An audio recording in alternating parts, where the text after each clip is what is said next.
राधे राधे। मैं सपना Sharma, modern convent school, Neemla Maharajpur. देखिए, स्क्रॉल मत कर लेना, ये वीडियो आ गई। प्लीज मेरी बात सुन लीजिए, क्योंकि ये मेरे बारे में नहीं है, आपके बच्चों के बारे में है। सबसे पहले तो मैं आपको बहुत बहुत मुबारकबाद देती हूँ कि आप माँ बाप बने। कितने सारे ऐसे अभागे लोग हैं हमारे जो माँ बाप नहीं बन पाते ना। आपको ये सौभाग्य प्राप्त हुआ, वो ईश्वर की कृपा है आपके ऊपर कि आप माँ बने, आप पिता बने। लेकिन अब जो बच्चा ईश्वर ने आपको दिया है, उसका भविष्य बनाना, अच्छे पेरेंट्स बनना आपके हाथ में। आप अपनी ड्यूटी से इनकार नहीं कर सकते। शायद आपको पता ना हो कि 4.5 साल तक की उम्र तक जब तक बच्चा हमारे पास आता है, उसकी बुद्धि का 90% 90% विकास हो चुका होता है। और वो जब जागरूकता जब बच्चे में आने लगती है, तो उसकी सबसे पहली अध्यापिका उसकी माँ ही होती है। यदि आप जानते हैं ना, हमारे पास बच्चा अपने ब्रेन का 90% विकास करने के बाद ही आता है। और अगर तो वो लड़का है तो वो अपने फादर को बहुत फॉलो करेगा। अगर उसके फादर सिगरेट पीते हैं तो सिगरेट पीना अजीब भी लगेगा, गलत नहीं लगेगा उसे लगेगा ठीक है, पापा भी पीते हैं तो मैं भी पी लूंगा बड़े होके। आप अगर गुटखा खाते हैं तो बच्चे को ये भी अजीब नहीं लगेगा। एंड लेडीज स्पेशली यू, आप तो आपके साथ बच्चे ज्यादा समय बिताते हैं ना। फादर्स को तो फिर भी काम के लिए बाहर जाना पड़ता है। वैसे तो आजकल तो लेडीज भी काम कर रही है, पर फिर भी अधिकांश समय जो होता है मामों के को ही गुजारना होता है बच्चों के साथ में।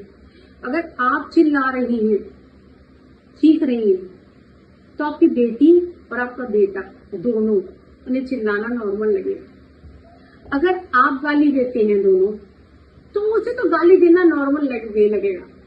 मम्मी बोलती है, पापा बोलते हैं, तो वो स्कूल में आके गाली देगा, हमेशा देगा। अभी मारने से तो कुछ नहीं होता ना, पीटने से कुछ नहीं होता। हमारे पास इतना कोर्स, इतना सिलेबस हो जाता है टीचर्स के पास में कि हम चाहें भी तो हम संस्कार देने की भरपूर कोशिश करते हैं। लेकिन फिर भी देखिए, घर के संस्कार ज्यादा टाइम देते हैं, समय आपके पास ज्यादा है ना। अगर आप हमेशा फोन पे लगे होते हैं, वापस आने के बाद आपको लगता है मैं स्ट्रेस फ्री होना चाहता हूँ, थोड़ी देर के लिए मैं फोन का रील देख लूं या कुछ भी देख लूं, वॉटेवर, तो फिर आप बच्चे से उम्मीद कैसे करेंगे कि वो फोन ना देखे।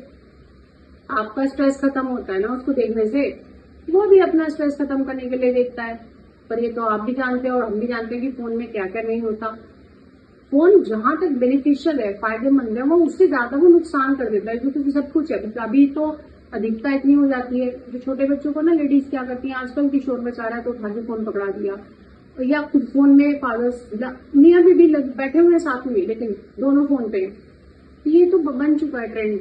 ट्रेन में मैं देखती हूँ, हॉस्पिटल में देखते हैं, कहीं भी जाओ फोन फोन फोन, सब लोग लगे हुए, पता नहीं क्या ढूंढ रहे, बराबर में बैठे हुए से बात नहीं कर रहे, फोन पे बात करें। फिर आप बच्चों से उम्मीद कैसे करेंगे कि ये फोन ना देखे? और आपको कैसे पता कि वो क्या देख रहा है फोन में? आपको तो नहीं पता ना। आप गाली देते हैं क्योंकि आप देते हैं गाली, आपकी नेचर है, तो फिर आप बच्चे से उम्मीद कैसे करते हैं कि वो बड़ा होने के बाद में क्लास में आकर गाली ना दे? तब आप उसकी दोस्त की कंपनी को कैसे आप कह सकते हैं कि नहीं, because he is in a bad company, उसकी संगत का असर हो गया? गलत नहीं, संगत का असर गलत नहीं। आप पहले अपने आप को देखिए कि आप क्या कर रहे हैं। एक अच्छा पेरेंट्स बनना एक बहुत बड़ी चुनौती होती है। माँ बाप तो बन जाते हैं, वो भी एक चुनौती होती है। एक माँ के लिए माँ बनना, पिता के लिए संभालना घर को, वो भी एक चुनौती होती है। लेकिन पेरेंटिंग टिप्स सब नहीं होते। क्यों हम बच्चे खराब निकलते हैं, क्यों बच्चे गलत निकलते हैं, तो जब तक हमें समझ में आता है ना कि हमारी क्या गलती थी, और जो बड़े होने के बाद हमें बताते हैं कि तुमने ऐसा किया, तब तक दूर हो चुकी होती है। आपके बच्चे अभी छोटे हैं, इसलिए प्लीज अभी से ध्यान देना शुरू कीजिए, ताकि बाद में एक उम्र आने के बाद आपको पछताना ना पड़े कि मैंने उस समय काश ये ना किया होता, काश मैंने बच्चे के सामने इजीली वाइन का सेवन ना किया होता, शराब नहीं पी होती, या मैंने सिगरेट नहीं पी होती, या मैंने गुटखा नहीं खाया होता, या मैंने गाली न दी होती, या मैं फोन पे ना लगा रहता। थोड़ा वक्त बच्चों के लिए भी चाहिए। पर बच्चे क्या मांगते हैं आपसे? आप स्पीच मत दो उनको। जैसे मैं भी आपको बोल रही हूँ, आपको लगता होगा सपना मैडम रोज स्पीच देने बैठ जाती है। बच्चे जब यहाँ से जाते हैं ना तो भारी हो जाते हैं एकदम। दिमाग उनका ऐसा होता है कि बहुत कुछ हुआ है स्कूल में, मम्मी मेरी बात सुनो, पापा मेरी बात सुनो। उनको सिर्फ एक अच्छे सुनने वाले की जरूरत है। बच्चे को सिर्फ सुनो, उसके दिमाग में क्या चल रहा है, उसके दिन कैसा गया सुनो, टाइम निकालो। 5 मिनट का टाइम भी नहीं है आपके पास में कि आप इतने बिजी हो। जब कुछ हो जाएगा, जब लड़ाई झगड़े हो जाएंगे या कुछ और हो जाता है, तब क्यों अवेयरनेस आती है? तब भागते हुए स्कूल क्यों आते हो? तब क्यों एकदम से झपट पड़ते हो कि ये क्या हुआ? क्यों नहीं रोज सुनते हो उनकी बात को? 5 मिनट 7 मिनट सुनो ना प्लीज। कितने भी टीचर प्यार कर ले, लेकिन जितना बच्चा अपनी माँ के क्लोज होता है ना, वो टीचर को नहीं बताता, स्पेशली गर्ल्स को बिल्कुल नहीं बताते। और एक बात याद रखना लेडीज, आखिरी बात बोल रही हूँ, एक कहावत सुनी होगी बहुत पहले कि अगर किसी की लड़की को देखना है तो पहले उसकी माँ को देखो, और अगर किसी के लड़के को देखना है तो उसके फादर को देख लो। क्योंकि एक फादर ही है जो अपने बेटे का सबसे अच्छा दोस्त हो सकता है। आप जाते हो ना बाहर, आपको पता है ना कैसे कमा के लाते हो। आप जितनी अच्छी तरह अपने बेटे से बात कर पाओगे ना, उससे अच्छा शिक्षक और कोई नहीं हो सकता संस्कार देने में। हम पढ़ाएंगे जरूर, उससे हम इनकार नहीं कर रहे, लेकिन आपको हमारी मदद तो करनी ही पड़ेगी। You have to be a good parent. अच्छी टीचर एक्सपेक्ट करते हैं ना कि टीचर बहुत अच्छी हो। मैं भी उम्मीद करती हूँ कि मेरे स्कूल में काम करने वाली टीचर्स बहुत अच्छी हो, लेकिन मैं ये भी उम्मीद करती हूँ कि मेरे यहाँ जो बच्चे आ रहे हैं उनके पेरेंट्स भी अच्छे पेरेंट्स। तो कृपया ये बहुत ही जरूरी बात है कि वो सब ना करें जो आप नहीं चाहते कि आपके बच्चे करें। तो प्लीज आप भी ना करें, है ना। आपको गाली देना बहुत नॉर्मल लगता है, आपको लगता है मैं तो फादर हूँ, आई कैन, बट आपको नहीं पता कि जाने अनजाने वो गुट्टी बच्चे के दिमाग में जा रही है। उसको भी ये लगेगा if my father can do this, I can also do this. तो कृपया करके ये पेरेंटिंग टिप्स मैं समय समय पर आपको बोलती रहूंगी, क्योंकि जो चैलेंजेस मैं फेस करती हूँ वो इसी वजह से फेस करती हूँ कि मुझे पेरेंट्स का सहयोग नहीं मिल पा रहा है। नहीं तो मेरे बच्चे 90% मार्क्स सभी लेकर आने वाले।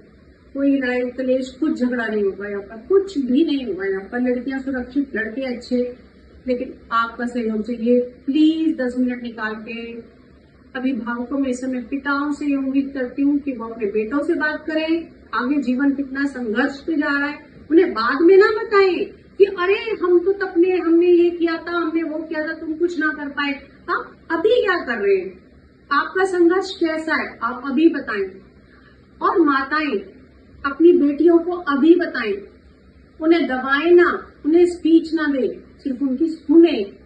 वो कुछ बताना चाहती हैं आपको, बच्चे बोलना चाहते हैं, आपके पास वक्त ही नहीं, आप खुद फोन में बिजी हो, और फिर आप बच्ची का हमसे ये करते हो कि बच्चे फोन में बिजी रहते हैं।